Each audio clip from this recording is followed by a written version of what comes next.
Okay, so let me say greetings and welcome to everyone. My name is Neville Buchanan, otherwise known as Girma Melekot, and I am the secretary of the Marcus Messiah Garvey Foundation. I'd like to thank you all for spending some of your afternoon with us to celebrate this historical day for our foundation. No matter what the foundation might go on to do in the future, we will always remember today as, our first graduation ceremony. I'd like to take you back to around 2017, when a group of us was over there in Krokobite, standing in our kitchen. I remember it was a Sunday morning and we was having ackee and saltfish and dumpling and kalaloo and all those things. And we were reflecting on our journey and our situation here in Ghana. As you are aware, hundreds of years ago, our foreparents were kidnapped from this part of the continent. They were sold and transported to the Caribbean to slave on plantations.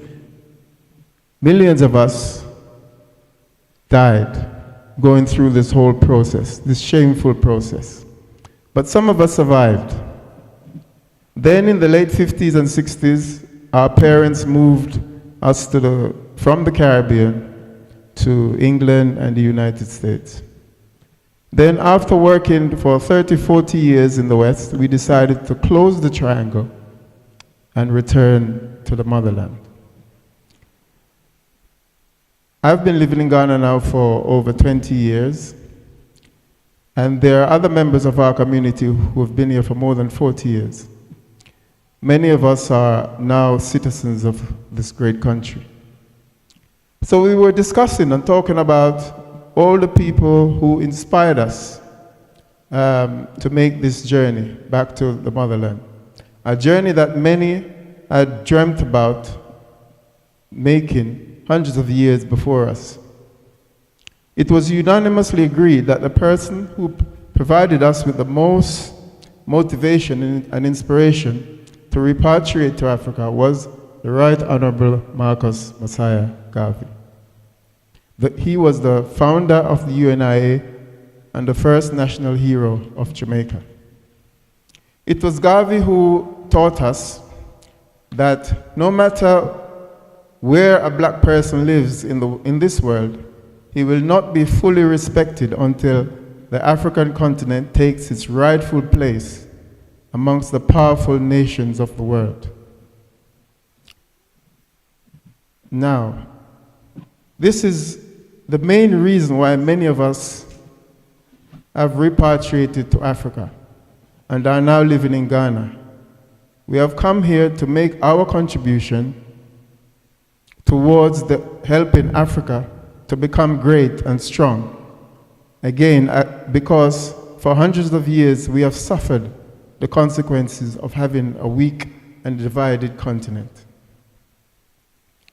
That was when and how we decided to form the Marcus Messiah Garvey Foundation, MMGF for short. The aim of the foundation is to honor this great Pan-African and to continue his work.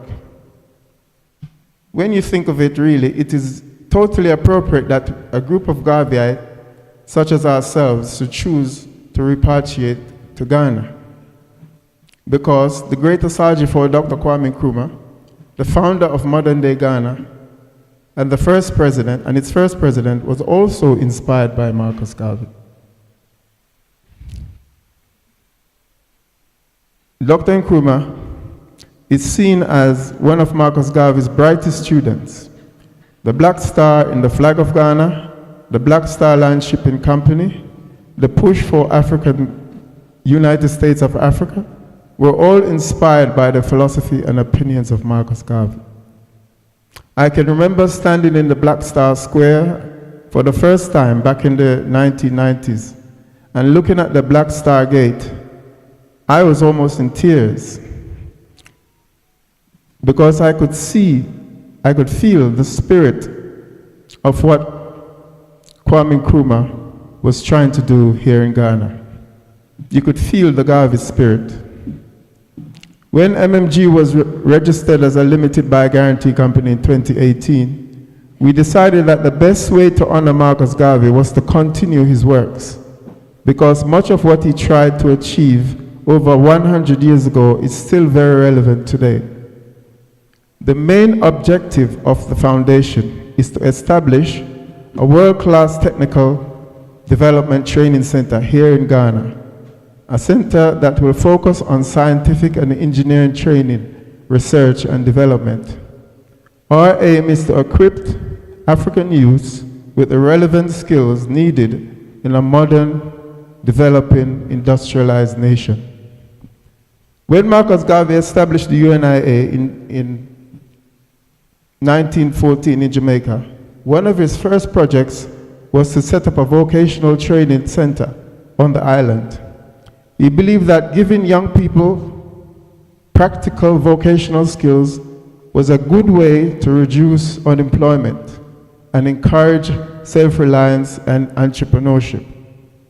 But Mr. Garvey also believed the idea of training youth and developing in Jamaica received a lukewarm reception from the British colonial government. Basically, the British colonial government didn't want to have anything to do with it.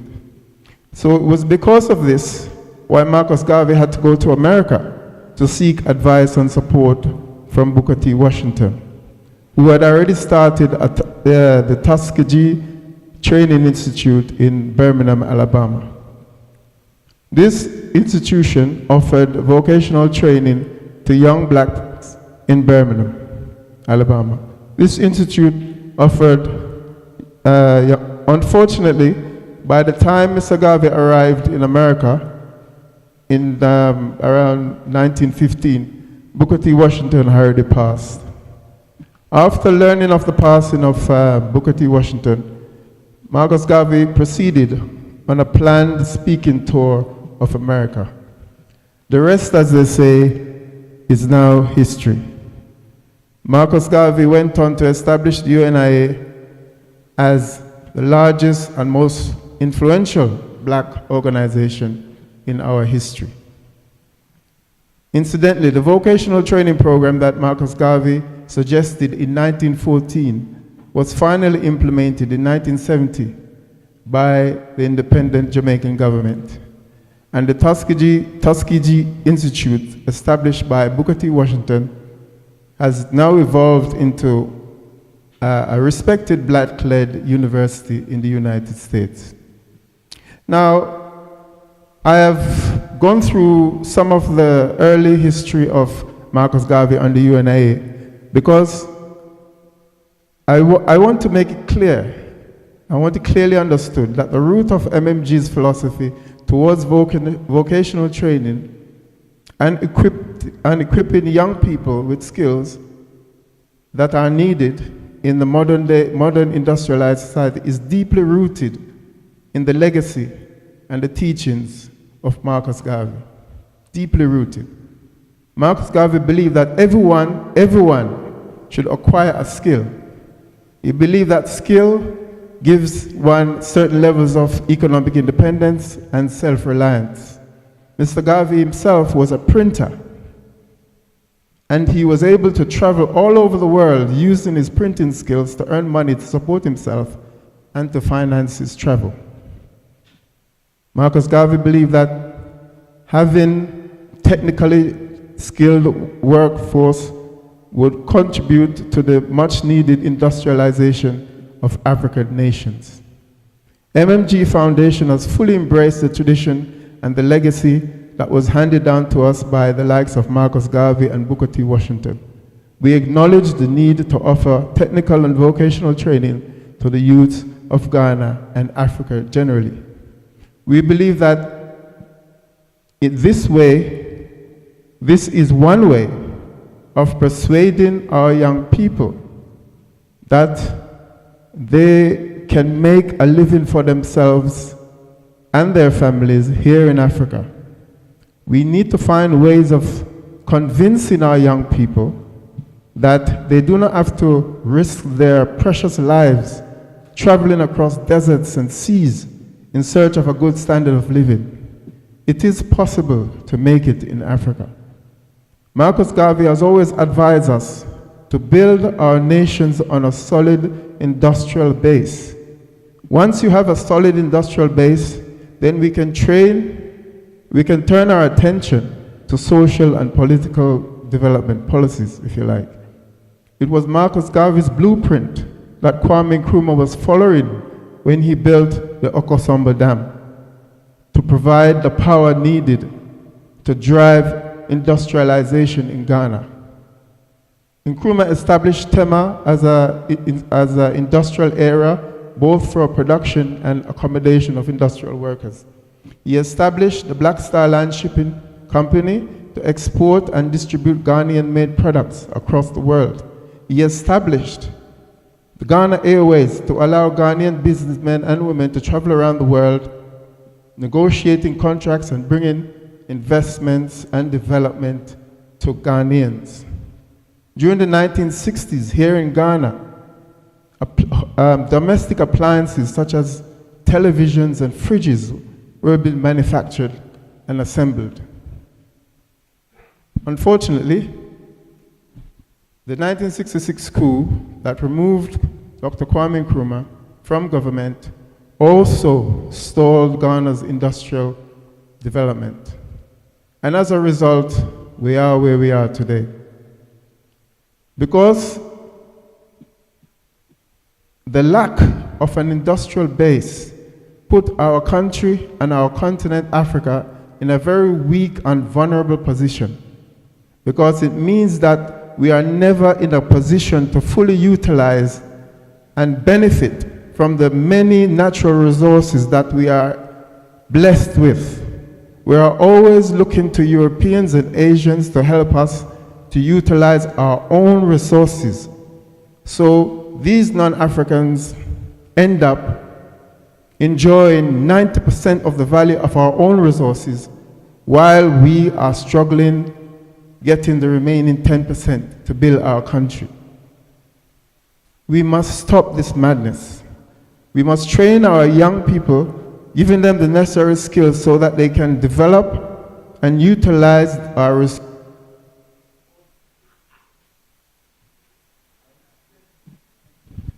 Into our vocational training course this year is solar power installation and maintenance.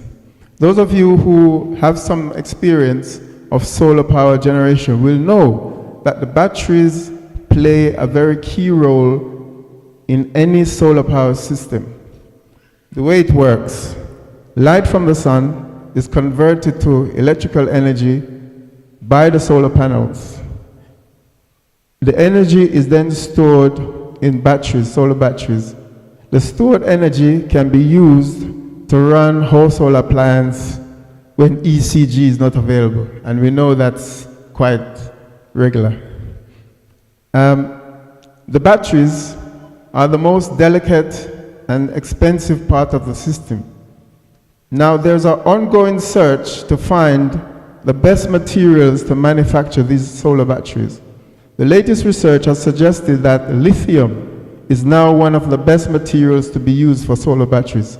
So we were all very excited to hear that a large amount of lithium was found in Ghana.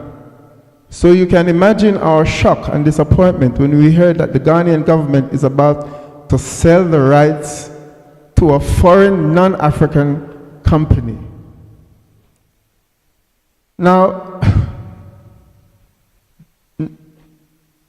what is stopping the Ghanaian government from selecting, a group of the brightest students from the Kwame Nkrumah University of Science and Technology and task them to produce a strategy to make Ghana the leading solar battery producer in the world? Because we have the material. We have the material. But because, we have the material. This could create thousands of jobs and earn billions of cedis for the country.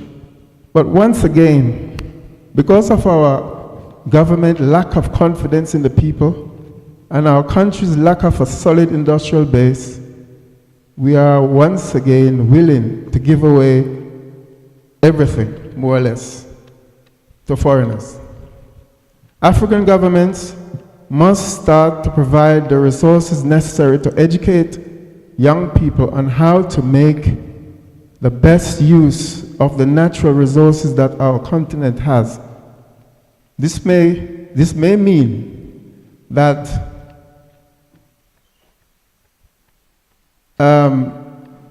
African parents need to change the way they educate or change the way we encourage our children what pathways they should take in education. Traditionally, African and Caribbean parents encourage our children to be lawyers, doctors, accountants, etc. There's nothing wrong with that. But the time has now come when we must encourage our children to study and embrace science and engineering and start to build our societies on a scientific basis.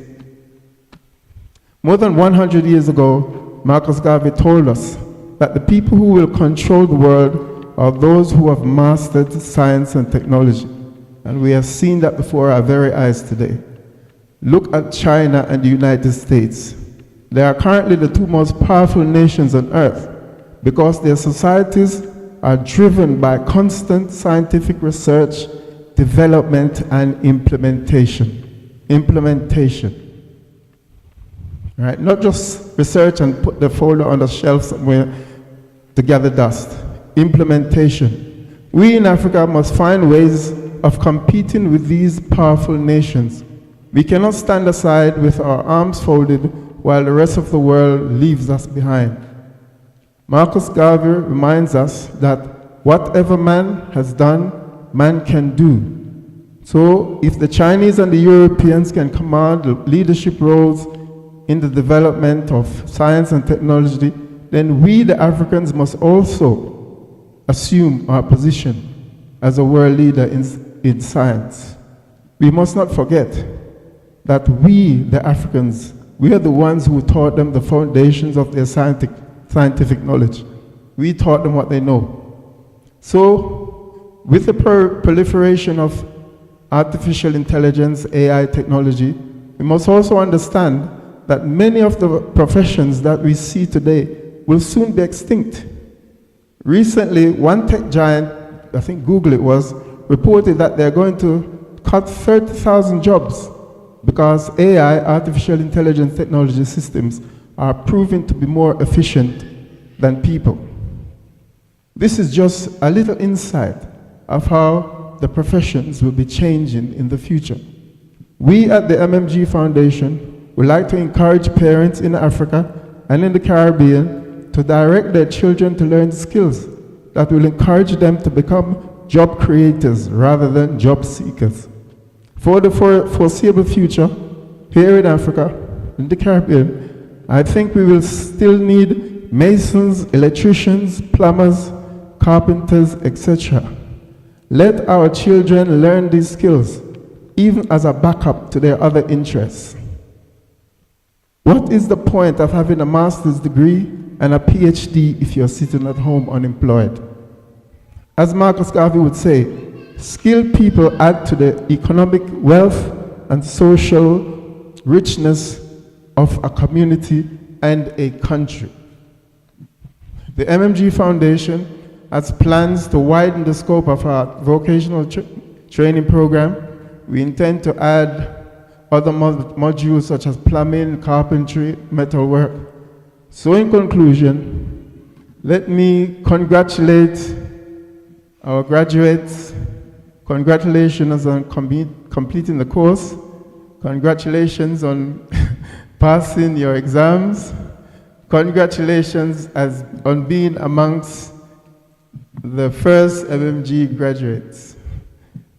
I'd like to remind you, however, that your position comes with responsibilities.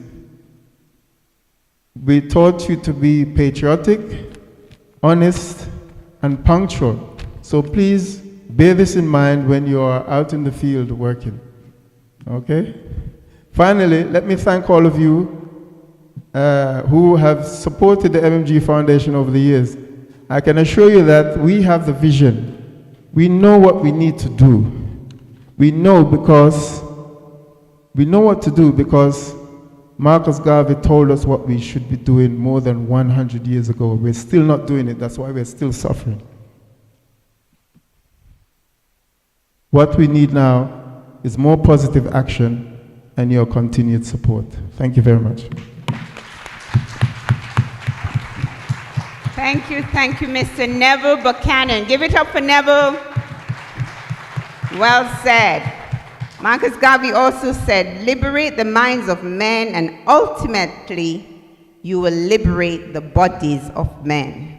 We're still talking about the graduation, but we're getting some real good tea here today.